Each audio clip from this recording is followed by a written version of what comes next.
반복되고 있는 역사. 여러분, 혹시 생각해 본 적이 있나요? 우리가 지금 살고 있는 이 시대가 과거의 어떤 시대와 비슷하다는 사실 말입니다. 오늘은 수천 년 전 노아의 시대에 일어났던 일들이 어떻게 오늘날 우리 사회에서 반복되고 있는지, 그리고 그 속에서 우리가 놓치고 있는 중요한 메시지가 무엇인지에 대해 함께 생각해 보려고 합니다. 먼저 노아의 시대로 시간을 거슬러 올라가 봅시다.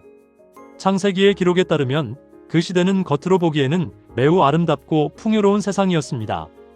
땅은 여전히 에덴 동산의 흔적을 간직하고 있었고, 언덕에는 무성한 나무들이 가득했으며 정원 같은 평야는 실록의 향기로 가득했습니다. 금은과 보석들이 풍부했고 사람들의 수명도 여전히 100년을 단위로 헤아릴 정도로 길었습니다. 뛰어난 계획력과 실행력을 가진 거인들이 많았고, 그들은 놀라운 일들을 만들어낼 수 있는 천재적인 능력을 가지고 있었습니다. 그런데 문제는 무엇이었을까요? 그들은 이 모든 것을 자신들을 영화롭게 하는 데만 사용했다는 것입니다. 금과 은, 보석과 최고급 목재로 자신들을 위한 화려한 집을 지었고, 그 가옥을 가장 공교한 솜씨로 꾸미는 데 있어 다른 사람들을 앞지르려고 노력했습니다. 하나님께서 주신 선물들을 받았지만 그들은 그 선물을 주신 분에게 감사하지 않았고 선물 자체만 숭배하게 되었습니다. 시간이 지나면서 더 심각한 일들이 일어났습니다. 하나님을 자신들의 마음에 두기 싫어한 그들은 심지어 하나님의 존재까지 부인하기 시작했습니다. 대신 천연계를 숭배하고 자신의 손으로 만든 피조물들을 경배했습니다. 푸른들과 그늘진 나무 아래 우상의 제단들을 쌓았고 광대한 숲들을 거짓 신들을 예배하는 데 바쳤습니다. 정원과 나선형 통로에는 조상들을 세워두고 오관을 즐겁게 하고 육감적 욕망을 불러일으킬 수 있는 모든 것들로 채웠습니다. 이게 얼마나 위험한 일인지 아시나요? 우상을 숭배하는 자들은 결국 자신들이 숭배하는 것처럼 변해갑니다. 바라봄으로 변화하는 것이 인간의 마음의 법칙이기 때문입니다. 우리가 무엇을 보고 무엇을 숭배하는지에 따라 우리의 영혼이 형성되는 것입니다. 만약 마음이 하나님의 무한하신 지혜와 사랑을 명상하지 않는다면 사람은 계속해서 점점 더 타락하게 될 수밖에 없습니다. 그 결과는 어떻게 되었을까요? 하나님께서 보신 것은 인류의 죄악이 세상에 관영하고 있었다는 것, 사람들의 마음의 생각과 모든 계획이 항상 악할 뿐이라는 것이었습니다. 일부 다처가 매우 일찍부터 시작되었고 결혼 관계와 재산의 소유권도 존중되지 않았습니다. 이웃의 아내나 소유물이 탐났을 때 누구든지 폭력으로 빼앗았고 사람들은 자신들의 난폭한 행위를 의시되며 자랑했습니다. 동물을 살해하는 것을 낙으로 삼았고 육식을 하면서 점점 더 잔인하고 피에 굶주리게 되었습니다. 결국 인간의 생명도 대수롭지 않게 여겨지게 되었습니다. 하나님의 마음은 얼마나 답답하셨을까요? 세상은 아직 초기의 모습을 유지하고 있었지만 죄악은 매우 깊고 널리 퍼져 있었습니다. 그래서 하나님은 마침내 결정을 내리셨습니다. 자신의 영이 언제까지나 범죄한 인류와 다투지는 않을 것이라고 선언하신 것입니다. 만약 그들이 계속해서 자신들의 죄로 세계와 그 풍부한 귀중품을 더럽힌다면 자신의 우주에서 그들을 제거하고 축복하기 위해 기쁨으로 주었던 모든 것을 멸망시키겠다는 뜻이었습니다. 그런데 여기서 우리가 주목해야 할 점이 있습니다.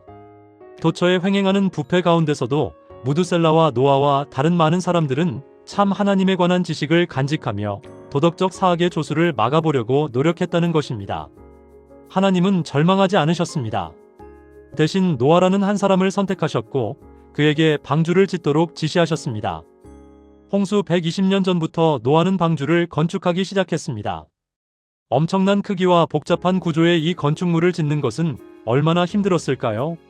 당시 사람들이 아무리 체력이 뛰어났다 해도 이 공사는 느리고 힘들었습니다. 하지만 노아는 멈추지 않았습니다. 그는 방주를 지으면서 동시에 세상에 외쳤습니다. 하나님이 홍수를 내려 악인들을 멸하실 것이다. 이 기별을 믿고 회개하고 개혁하는 자들은 용서를 받고 구원을 얻을 것이다 라고 말입니다. 그런데 세상의 반응은 어땠을까요? 많은 사람들이 처음에는 경고를 받아들이는 것처럼 보였습니다. 하지만 그들은 진정으로 회개하고 하나님께로 돌아오지 않았습니다. 널리 퍼진 불신이 그들을 압도했고 마침내 그들은 먼저 사귀던 동료들과 합세하여 엄숙한 기별을 거절했습니다. 어떤 사람들은 깊은 감명을 받았지만 희롱과 조소하는 자들이 너무 많아서 그들도 같은 정신에 감염되었고 얼마 안 있어 은혜의 초청을 거부하고 가장 담대한 조소자들의 무리에 가담했습니다. 특히 중요한 것은 누가 노아의 설교를 가장 앞장서서 거절했느냐는 것입니다. 물질적인 것으로 하나님을 대표하려고 했던 그들, 즉 자신들의 우상이 신의 대표물이라고 주장했던 자들이었습니다. 이들은 하나님의 위엄과 권세를 알아보는 눈이 없었고 하나님의 거룩한 품성과 그분의 요구들의 신성하고 불변적인 성질을 깨닫지 못했습니다. 점점 죄가 보편화되면서 그들은 하나님의 율법은 더 이상 구속력이 없으며 죄를 처벌하는 것은 하나님의 성품에 배치된다고 주장하기까지 했습니다. 그 세대의 사람들 중에 바른 편에 선 사람들은 극소수였습니다. 세계는 일제히 하나님의 공의와 그분의 율법에 반대했고 노아는 광신자로 낙인 찍혔습니다.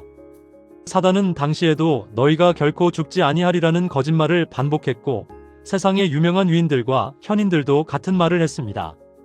하나님의 위협은 단지 겁을 주려는 것일 뿐이다. 절대 실행되지 않을 것이다. 놀랄 필요가 없다. 세상이 파괴되거나 하나님이 벌을 내리는 일은 절대 발생하지 않을 것이다. 노아는 무모한 광신자일 뿐이다라고 말입니다. 하지만 노아는 어떻게 했을까요? 그는 폭풍우 가운데 반석같이 굳게 섰습니다.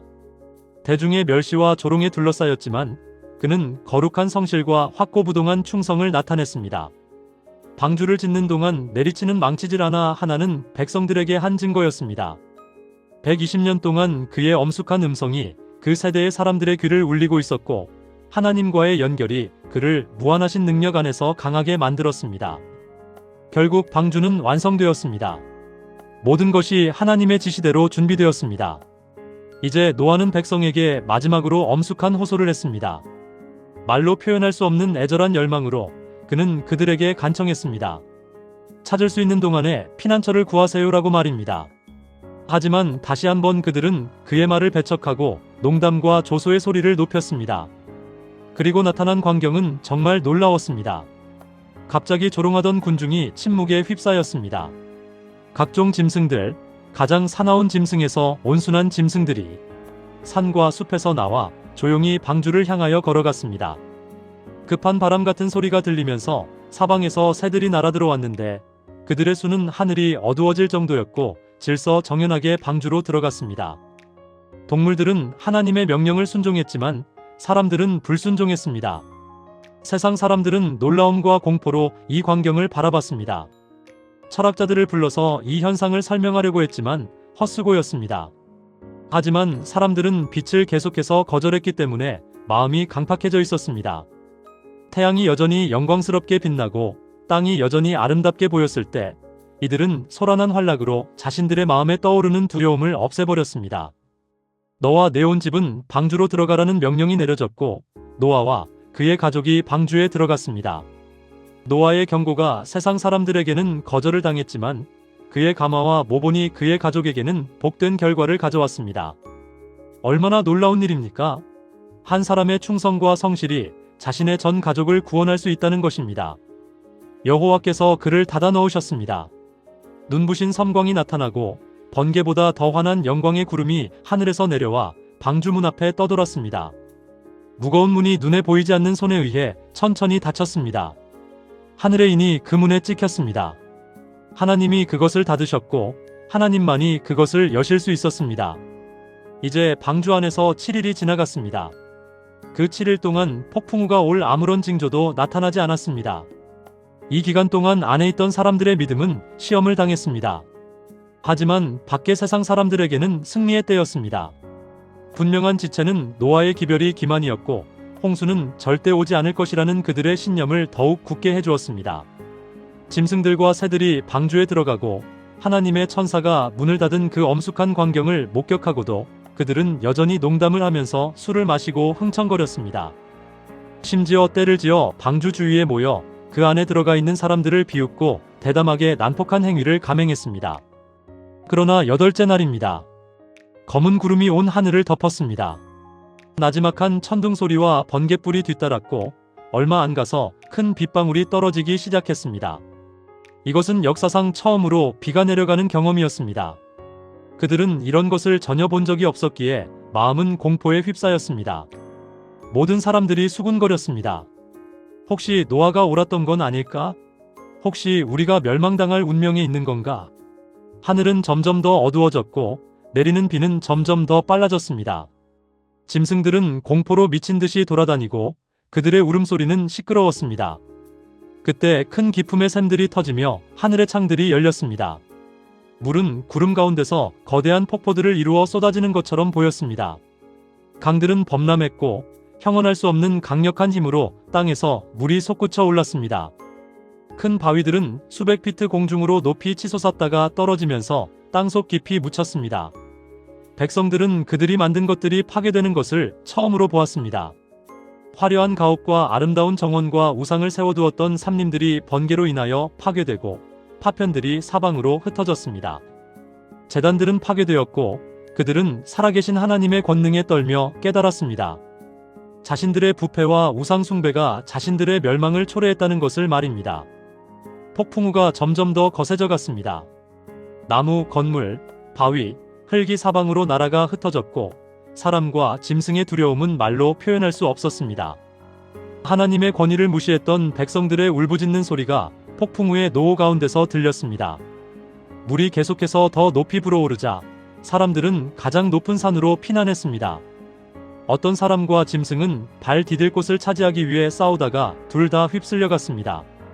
가장 높은 산봉우리에서 사람들이 없는 대양을 바라보게 되었을 때 그들의 생각은 어땠을까요?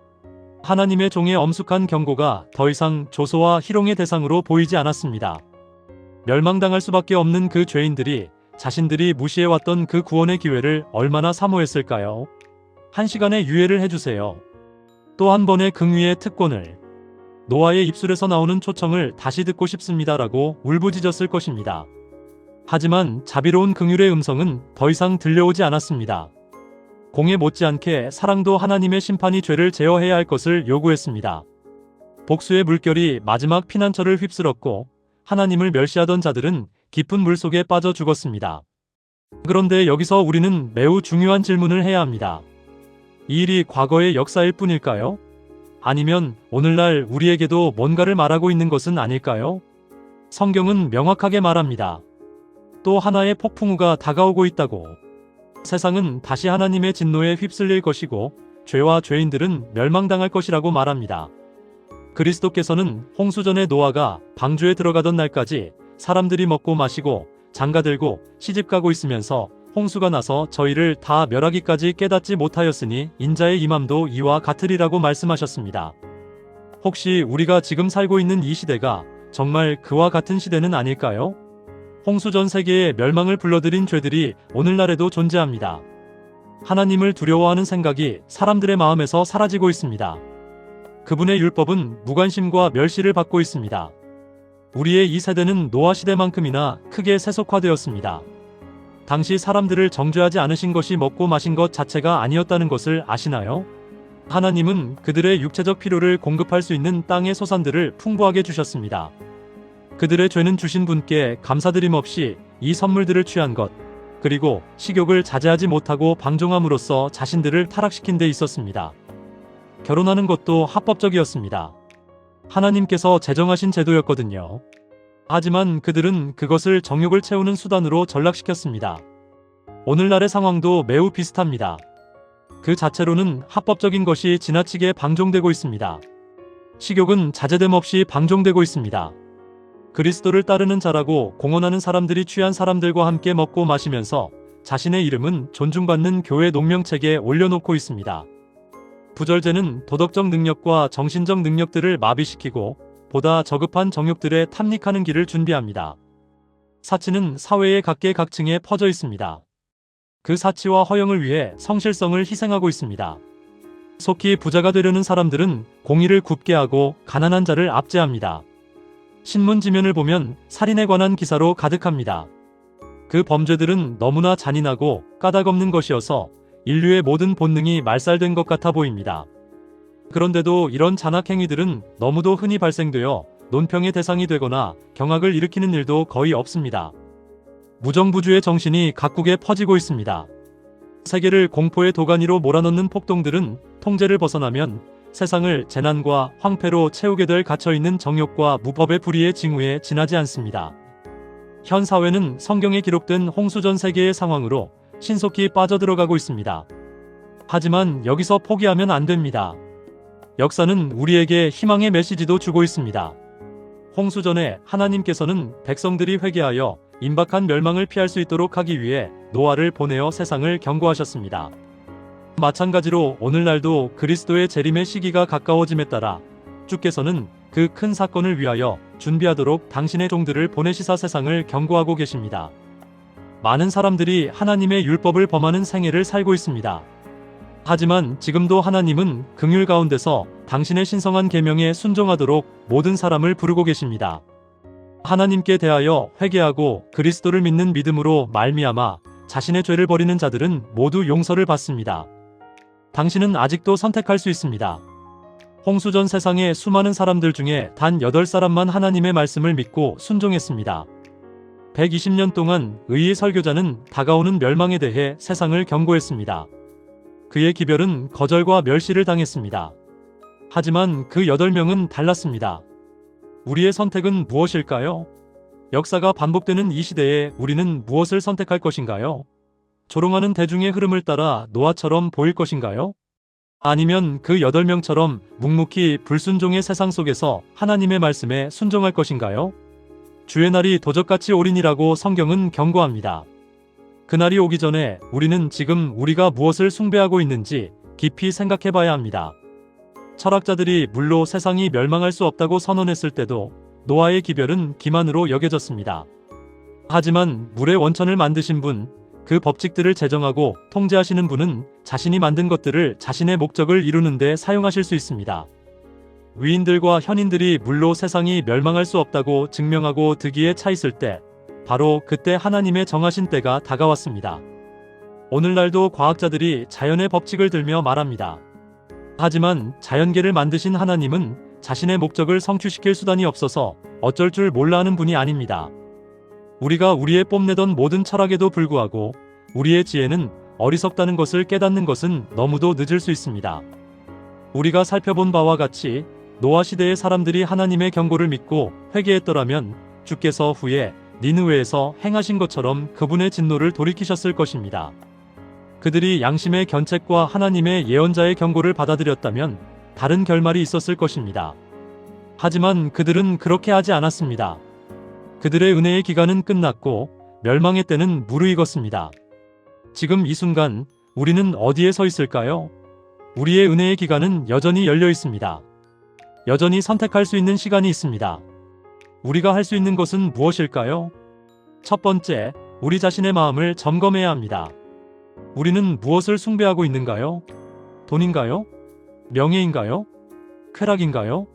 아니면 하나님인가요? 우리가 무엇을 바라보고 무엇을 숭배하는지에 따라 우리의 영혼이 형성됩니다. 두 번째, 우리는 우리 주변 사람들에게 경고해야 합니다. 노아처럼 120년 동안 묵묵히 경고했던 그 영혼의 모습이 우리에게 도전을 줍니다. 우리도 우리가 할 수 있는 방식으로 사람들에게 이 메시지를 전해야 합니다. 세 번째, 우리는 회개해야 합니다.